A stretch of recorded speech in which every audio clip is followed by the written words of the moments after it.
Susie Essman has spent the last 2 decades playing Susie on Curb Your Enthusiasm. I'm Matt Noble from Gold Derby, and I wanted to start off by asking you, Susie, how do you approach Susie when you are going into a scene? How do you get into her headspace? Well, first I put on her outfits. Yeah. That's a huge help. I know some actors work from the inside out or the outside in. I put on that wardrobe and I just become her. I just go into hair and makeup, put on those outfits, and I just become her. A lot of times I have to work on my anger. Because, as you know, I have a lot of angry scenes. So I have to think about it ahead of time and kind of come up with something that makes me really, really pissed off, which isn't that difficult. Yeah. Has it, like, because you have played this character for so long, like, has it changed how you've approached this over the years, or is it pretty similar to how you went into it day one? It's pretty similar from the beginning. I mean, she's changed because we've all gotten older, and her daughter's grown up and is now married, and her relationship with Jeff has gone through so many ups and downs, and her relationship with Larry has gotten so much deeper. But she's basically the same. Everything, the way that we do the show, the improvised way that we perform the show is the same. So not that much has changed. We've just gotten older. Yeah. You A said, lot of We started in 2000. So I've been yeah, doing the show for 22 years. yeah. It's what, like, you said the relationship with Larry, that she has gone deeper. How has that sort of evolved or gone deeper over that time? Larry and Susie, they're almost like brother and sister. I don't know if you have siblings, but with your sibling, more so when you're I do. younger than when you're older. When you're younger and you're growing up with your siblings, you could fight and scream and yell and scratch each other's eyes out, and then the next minute you're all playing and you're best of friends. And that's kind of what Larry and Susie are like. She'll scream at him and kick him out of the house, and then the next day she's just like, "So, Larry, you want to come to a dinner party?" It's like all is forgiven. They're like family. Yeah. What I thought we saw this season on Curve, on the 11th season, is something that we don't see necessarily. We haven't seen a lot of from Susie over that time. And it was particularly in that Gregor Timor episode, was we see Susie apologize. She Yeah. has to apologize to the old man.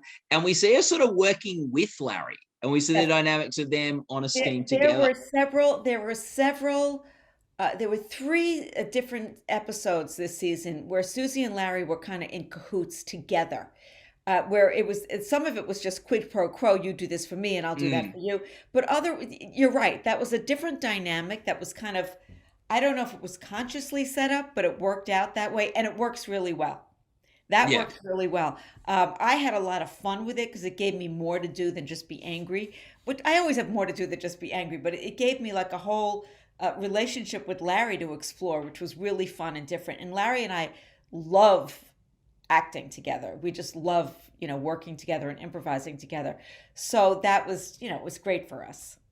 Well, like, if you don't mind, talk us through that, like, vaginal rejuvenation scene where you and Larry are sort of building on each other and sort of in cahoots together, as you said. Like, what was it like doing that scene, and was there sort of a different dynamic you had to find?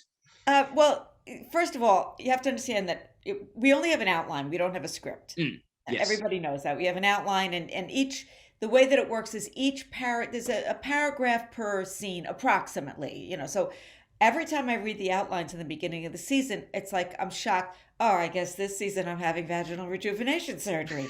Who knows? What's going to happen next season? So I read the outlines. I'm like, all right, I'm having vaginal rejuvenations. I'm not thrilled with it, but whatever. It's funny. As long as it's funny, I have no ego or vanity about it. So a scene like that, it'll say something like, I don't know, the outline will say something like, Susie comes to Larry's house to apologize to Irma, and Larry asks her to tell Irma that she's had vaginal rejuvenation. Sorry. That's all it says. And from there we just go. And I don't know how we do it. We have this kind of dialogue of the unconscious going on where we're so in tune to one another. And then I had to go in, have the scene with Tracey Ullman, which was Mm. fantastic to be able to work with her. I mean, this is just a woman who's just so brilliantly talented and just so much fun and so committed. She is completely committed to every character she's ever done, including Irma Kostrowski. So I knew that that was going to be fun, and it was really, really amazing. We did, I don't know how many takes we did. We did maybe 7, 8, 10 takes, the usual. And it was just one was funnier than the next, and we were laughing in between takes nonstop. And from what I said, Larry doesn't love to rehearse the scenes beforehand, so you can have Never that really. nice, or yeah, because you have that nice organic sort of energy from take one. We block though. We have to Yeah, block for okay. camera. But when we're Cameras. blocking for camera, we purposely don't speak. Yeah, Or don't do the sure. scene. We want it when they say action, that's the first time we start improvising the scene.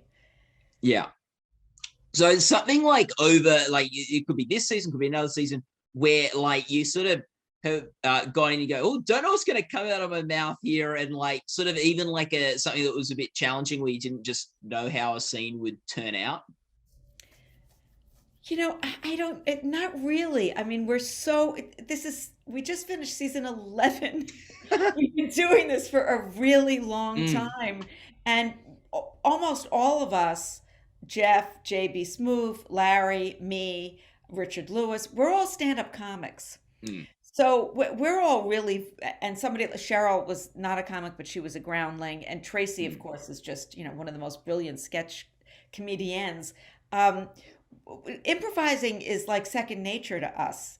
It's not that difficult. Sometimes we have actors come on as guest stars and they have a hard time with it because they're used to having scripts. For us, it's just, if there's something, I never know what I'm going to say ahead of time. So the answer to Mm. that question would be no, because I never know what I'm going to say ahead of time. The whole purpose of improv is to talk and listen. I know who my character is, I know what the relationships are, and I know what the scene is about. So I know there's always information that has to come out in the scene. Larry's so story driven. So Mm. there's always information that has to come out in the scene. And before we start the scene, usually I'll talk to our director, Jeff Schaefer, and it'll be like, well, at one point you're going to have to say, I don't have any, I don't know where any cows live or whatever. But you don't plan it ahead of time. For years, Larry wouldn't give the guest stars the outlines to read. They would Mm. just show up on set and he would tell them what the scene was. And the reason for that was he didn't want them pre planning what they were going to say. Because then it just becomes like bad sitcom lines. Yeah. So I just listen to him. I get the feel of the scene. Sometimes we find it in the first take. Usually it takes us several takes to find the scene and to find Yeah. the essence of the scene. And then we just say, okay, that's it. That's how we're going to do it. We'll lock it for this camera, for that camera, and we do it. It's Mm. an extraordinary way to work. It's really the most fun. And like having this extraordinary fun way to work over 22 years, 11 seasons, like how's that like developed sort of your relationships with the other people who come back every year, like Jeff and Larry and Cheryl and stuff? Like, you must sort of become a bit like this crazy family that have this sort of Exactly. this language that only you guys speak and other people Yeah, pop we, in and we are out of. this crazy family, man. We're this Yeah. crazy family. I remember one season, maybe it was 9 or 10, maybe it was when we came back from that long hiatus we had. Mm, And the first day on set, and I remember Larry looks around at all of us and he says, "Hello, family." And that's what it was. We're family. Larry and Jeff and I've known each other since the 80s, since the mid mm, 80s. Larry knew Richard Lewis. They went to sleepaway camp together when they were kids, and they hated one another. And then years later, it must have been in the late 70s, they re-met at the Improv in New York, and they're at the bar, and they look at each other like, "I know you." And then they became like the best of friends. So we all have a deep history, even beyond Curb. mm, But I think we're all better friends now than we ever have been. I mean, Jeff called me last night to ask my advice about something. mm. Larry and I talk all the time. We're all very, very close, very close. Yeah. Oh, it's That's really actually nice. why, you know what, Matt? That's actually why we could speak to each other so despicably and scream and yell and curse and say the meanest things to each other on camera because we know we're just kidding. Yeah. We know we're just Yeah. playing. Yeah. And it's fun to be able to sometimes do that with your friends. Yeah, So exactly. You're yeah. hanging out with your friends where you start, ranking each other Yeah. and, all that kind of stuff. We just do it on camera and get paid for it. Yeah. It's very good. It's very good. Like take us back to that like first like season of the show, and I believe you were in the very first episode of Curb, Yeah. and I believe your first sort of fight with Larry was a great one because you're fighting with Jeff and fighting with Larry at the same time.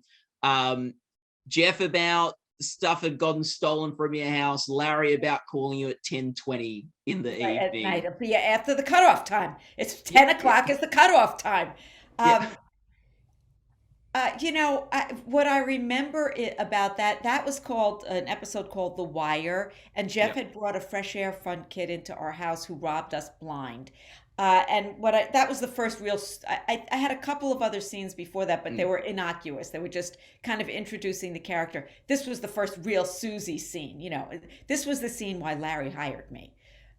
Because he knew I had a certain facility with certain language. And I remember Larry just pulled me over. I was yelling and screaming at Jeff, and I knew what I had to get out about the cutoff time and things like that. And Larry kept pulling me over and saying, "Go further, get bigger, bigger." And I thought I was being really big, so I just kept on cursing more. He's like, "Curse more." I kept on cursing more and more, and then he pulls me over and he says, "Make fun of Jeff's fat." And I was like, Larry, I don't want to do that because that's not my type of comedy, is to make fun of what people look like. And, Jeff had a problem, and I didn't want to he was like, just do it, just do it. He'll know you're only acting. And that was the first time I called him a fat fuck, way back in 2000.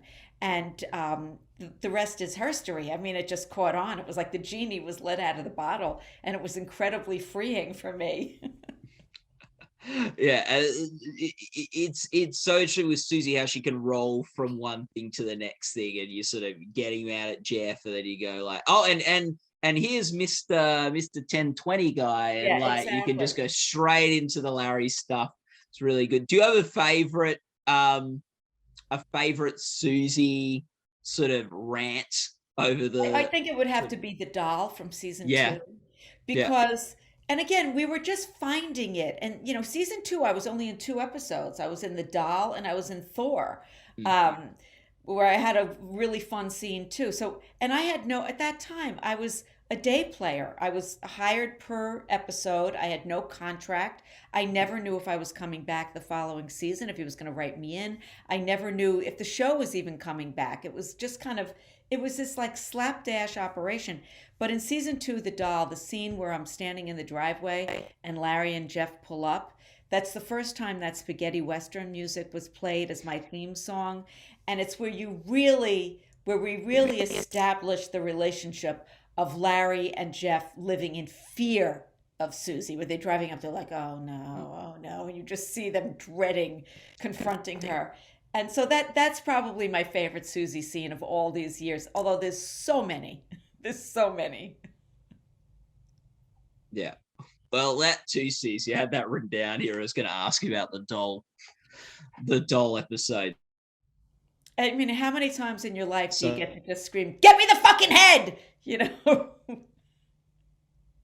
Wait, Matt, you just I'm froze. glad you There I'm you glad are. you brought that up. Oh, I'm back. Yeah, Okay. you're back. Oh, I'm back. Yes. Okay, fantastic. What you've talked about how like there've been hiatuses, there've been like there was a particularly long one at one point, but it's always been a show that sort of come and gone, hasn't followed a particular sort of schedule or regular sort of thing. Um, what is that like coming back for a season?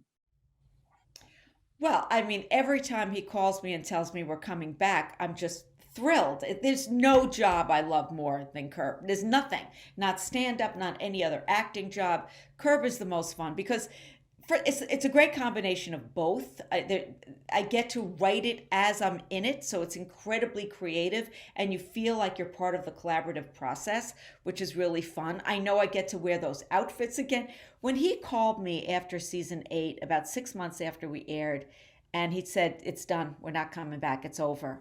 Which, of course, I didn't fully believe him, rightfully so. And we didn't come back for 6 years. Yeah. I remember I went into a really deep depression. I went into a state of mourning, of saying goodbye to this character because I love playing her so much, and not being with my peeps anymore, not hanging out with Larry all day and Jeff all day and all the people that I love to be with. So when he tells me we're doing another season, I'm not spending the money yet. I never spend the money till it's in the bank, but I'm really happy. Did you? You said like you never quite believed that you were overdone, Finito. But over that 6 years, because that was a bit of a longer one than Yeah. previous hiatuses, did you always have that little hope that you'd be coming back? I knew he'd come back. Oh, it's good. It used to That's drive me very crazy because I'd call him back and I'd call him and be like, "So what's going on? Are we coming back?" And he was like, "Leave me alone. I said we're not coming." I knew we were coming back because I know Larry so well, and I know that he loves doing good. this. Mm, This is the most fun that he has. We laugh all day long, all him mm, especially. He mm, breaks up every time somebody starts screaming and yelling at him, which with me is all the time. So I couldn't see why he wouldn't come back. mm, I knew HBO would let us come back anytime we mm. wanted. And why would he not want to come back? He had his little midlife crisis. He wrote a Broadway play and he did a movie, and it's nothing like Curb. And he Yeah. loves playing that character. He loves Mm, playing that character because that character is his id. And that character, as he said, is who he aspires to be mm, because he's not really like that. mm. He's Yeah. really sensitive and tactful and a wonderful friend. But he aspires to be that guy that just says what everybody else is thinking but won't say. Mm. Yeah. What Susie, what have you learnt about yourself from being on Curb for all this time? Uh, I've learned that I really enjoy my work, that it's joyous to be able to make people laugh, and just from the experiences that I've had on when I was in Sydney, by the way, in Australia, where you are Oh, right nice. now. I've Yeah. never been stopped so much on Mm. the street as I was in Australia. So Oh. big Curb fans there. Mm, I just know that it's brought so much joy to people, and when you're doing stand up, it's so hard and there's so much attached to it emotionally that you forget how much you're putting out into the world that's positive. But with Curb, where millions of people are seeing you, and there's nothing about the job that I dislike. I mean, I love everything about it except sometimes when we have 5 a.m. call, but besides that, I'm not complaining. It made me realize how lucky I am to be able to make people laugh, and to this gift that I could put into the world. That, not to sound, treacly or Pollyanna, I just feel lucky that I'm able to make people laugh and make them happy. mm. And what have you learnt from Larry over all these years? God, a lot. I've learned from Larry that story is everything. You know how everybody tells you it's all in the script, and you would say, but that's not the case with Curb because there is no script. The story is so carefully laid out, and you could see it. You see how everything's a callback and how everything comes back to haunt him. So I've learned from him how the importance of story, and that the story is way more important than the jokes. Yeah. If something's not moving the story along, it's got to go. He's cut so much stuff of mine that I thought was hilarious over the years, but it's okay. It's okay because it's all in the service of the story. Mm, that's really cool. Um, and so, like, what do you think has the television landscape has changed so much Yeah. over the past 2 decades? Why does Curb still work? Well, it's funny. It's Mm, out and out funny. It's one of the things that's interesting to me about it is because and what the other thing is, we're all really old at this point. We started out old 22 years ago, and now we're just really old. So that whole demographic thing of like people only want to watch 18 to 35, that's nonsense because funny is funny. But what else is interesting in this landscape that we're in right now is it is so extremely politically incorrect, the mm, show, Larry mm, is.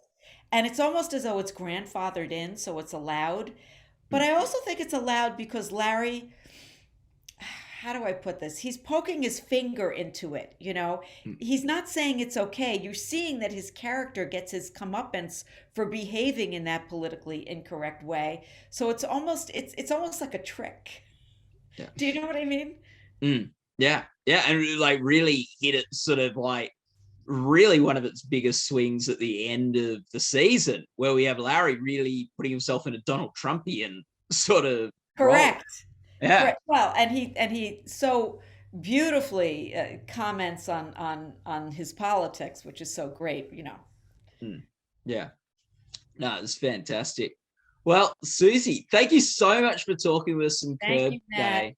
All the best of luck for the Emmy Awards that are coming up Yeah. later this year. Curb is a perennial contender in the comedy series race. I think you've been in Best Comedy Series every year except the first season of the Oh, is that show. true? You would know Yeah, more than I. yeah. I think we're the funniest show on TV, but what could I also think to have the longevity after all these seasons and I think season 11 was maybe one of our funniest, to be as funny in season 11 as you were in season 1. That's Larry and Jeff Schaefer. They're geniuses, and I feel very lucky to work with them.